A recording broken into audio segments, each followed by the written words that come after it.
What's up, NASCAR Insight fans? Shane Carlson with you here this week. Last week I didn't get to make a video, but I did this week, and there's a bunch of stuff happening in NASCAR on and off the track.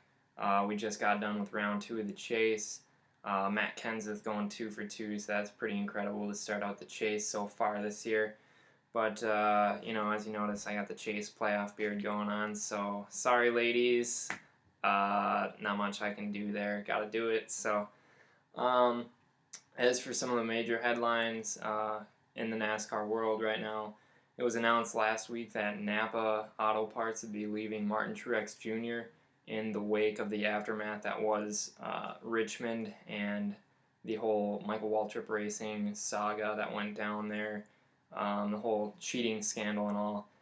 So that's huge news. That's a big NASCAR sponsor. That's $40 million getting taken off the table for Michael Waltrip Racing. And in general in NASCAR, Napa's had a huge hand for about the past 15 years in NASCAR, and they've just always been a staple sponsor to see on somebody's hood. So it's kind of sad that it has to happen this way.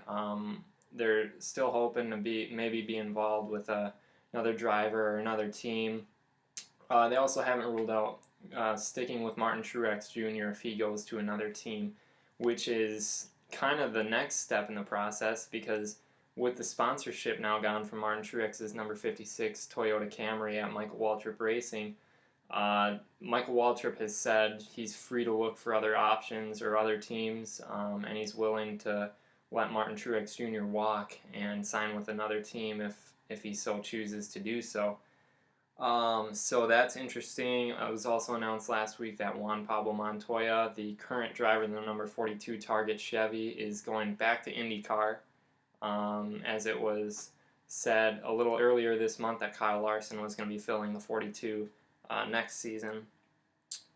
Some other news is NASCAR or Nationwide Series. Nationwide Insurance has said that they will no longer be the primary title sponsor for the series past 2014. They would still like to be involved in the sport in some capacity, but it's not looking like they're going to be the title sponsor past next season. So NASCAR is starting to look for possible suitors in to sponsor the second tier series, which is a pretty premier series. I think a lot of companies would want to put their name on it, but we'll see what happens there. And last weekend there was no truck race, so nothing for me to recap there. Nationwide Series race Saturday night.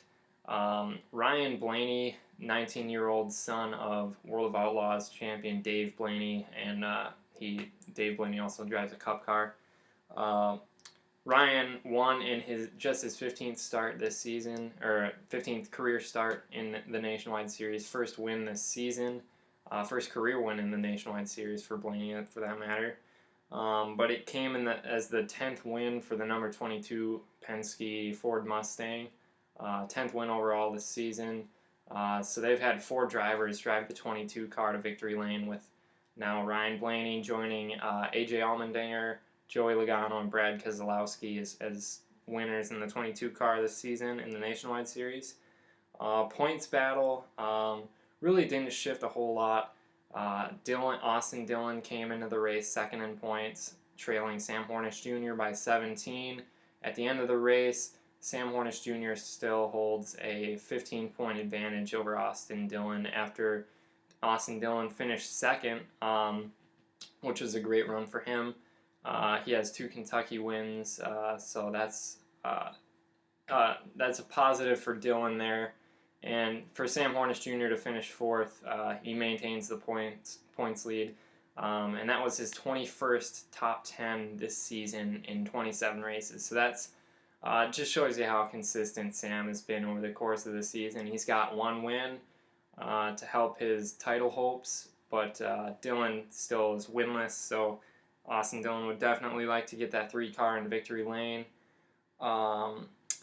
And for the Sprint Cup Series, they were at New Hampshire last weekend, and in the second round of the chase, It was Matt Kenseth once again in the 20 car for Joe Gibbs Racing, the number 20 Toyota Camry.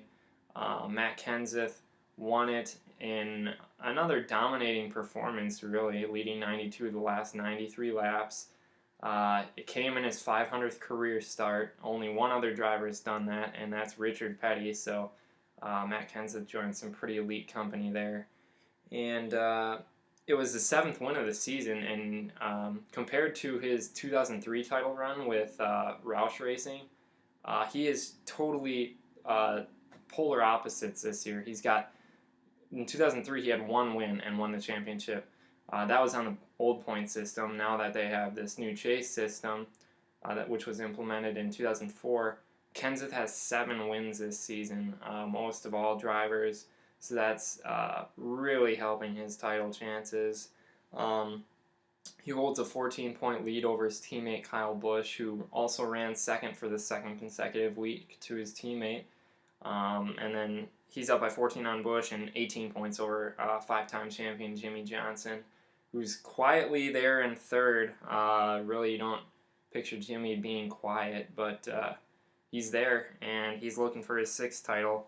But definitely those 3 guys, Matt Kenseth, Kyle Busch, and Jimmie Johnson, have been the class of the field so far, or for the first 2 races of the chase. So look for them to be strong again this weekend in Dover. Especially look for Jimmie Johnson, who has 7 wins there. He will be good. I can pretty much guarantee that. Camping World Truck Series for my preview section here. They are in Las Vegas this weekend after an off weekend last week. Matt Crafton holds a 41-point lead over James Buescher, the 2012 champion. And there's never been a repeat champion in the history of the Camping World Truck Series. So for James Buescher to get another title, he needs to make up 41 points. But it's going to be it's definitely going to be tough to do. Matt Crafton in all 16 races this season has finished in the top 10. So he's 16 for 16 for top 10s in all the races this year, and that's just 2 shy of the all-time record held at 18. So Matt Crafton's just been rock solid, 1 win this year. Sure, he'd like to get a few more to solidify that championship title hopes, but you know, anything can happen, really. I know it's 41 points, kind of seems like a lot, but James Buescher is always good on the 1.5-mile tracks, and we got a few coming up here. So look for those 2 guys. It's really a two-horse race between those 2 guys to win it, and Buescher's a long shot at this point even, but I wouldn't count him out yet, that's for sure. Nationwide Series heads to Dover International Speedway this weekend. Let's see here. Sam Hornish Jr., as I mentioned before, holds a 15-point advantage in the points over the number 3 of Austin Dillon. So if the race comes down to strategy to try and win the race, if there's a lot of long green flag runs where teams may have to pit under green flag, look for some guys in the title hunt to maybe take just 2 tires instead of 4, maybe a splash of gas and go. That'll be really interesting to see and watch play out, but I'd really like to see the Nationwide regulars step up and get some wins here, because the Nationwide Series this year has been dominated by either Cup or now even a truck driver that win the races. Only 4 of the 27 Nationwide races run so far this year have been won by a Nationwide driver. So I would really love to see some of the Nationwide guys get some wins here as the season comes to an end. I've got 6 weeks to go, but I'd really love to see that. And Dover, as you know, just kind of a general thing here. The track in general is one where horsepower is really key. It's a high-speed track. So getting the horsepower from the motor to the tires and onto the ground is definitely key here, to get those speeds up on the straightaway. And you need the motor to last all of the race. I think this race is 300 miles, so For a nationwide race, that's pretty long.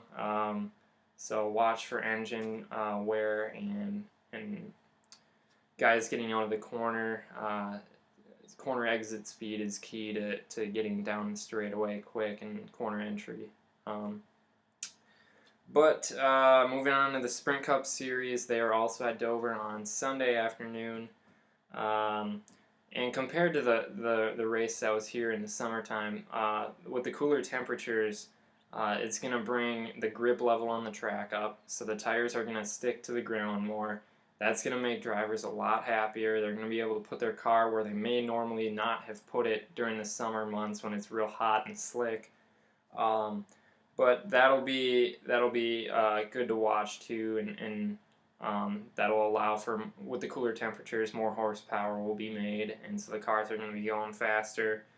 And then I need to see some performance out of the other chase drivers, because really it's been the 20, the 18, and the 48 have been the class of the field so far. And so it'll be interesting to see if those three can keep their momentum going, and also if any of the other chase drivers step up and challenge for the win and get their title hopes going, because it's getting down to it. We got 8 races to go in the Cup Series schedule.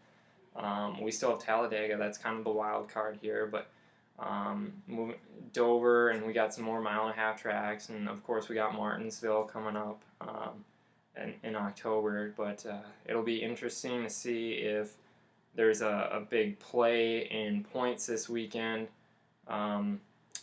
So that's what I'm going to be watching for. As for my picks for the weekend, fantasy picks, Truck Series, I'm going to go with James Buescher in the 31 Chevrolet.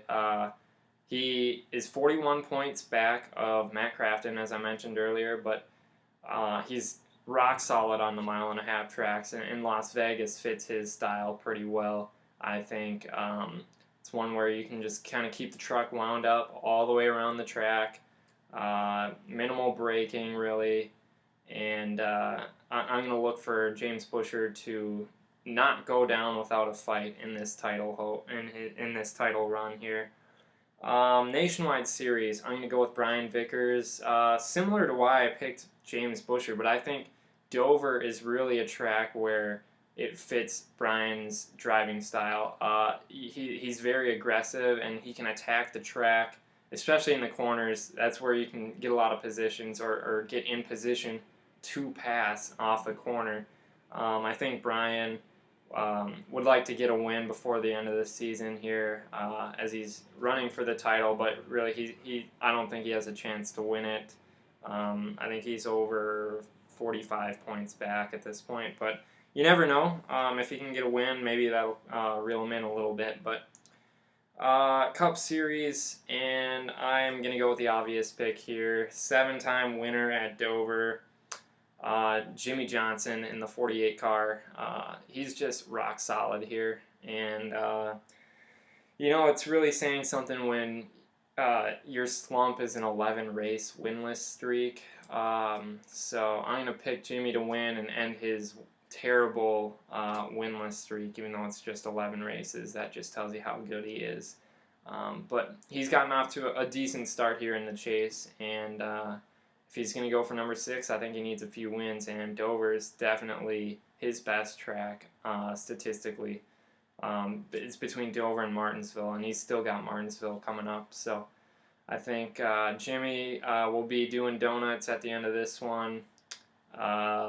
So that's pretty much all I have for you this week. Hopefully you get out or get to enjoy the races on TV or whatever. And if you haven't checked out my blog, you should do that. www.nascarinsight.wordpress.com. Read it and let me know what you think. Comment on it, or I'd love to hear some stuff. But that's really all I have this week, so enjoy the races. Thank you.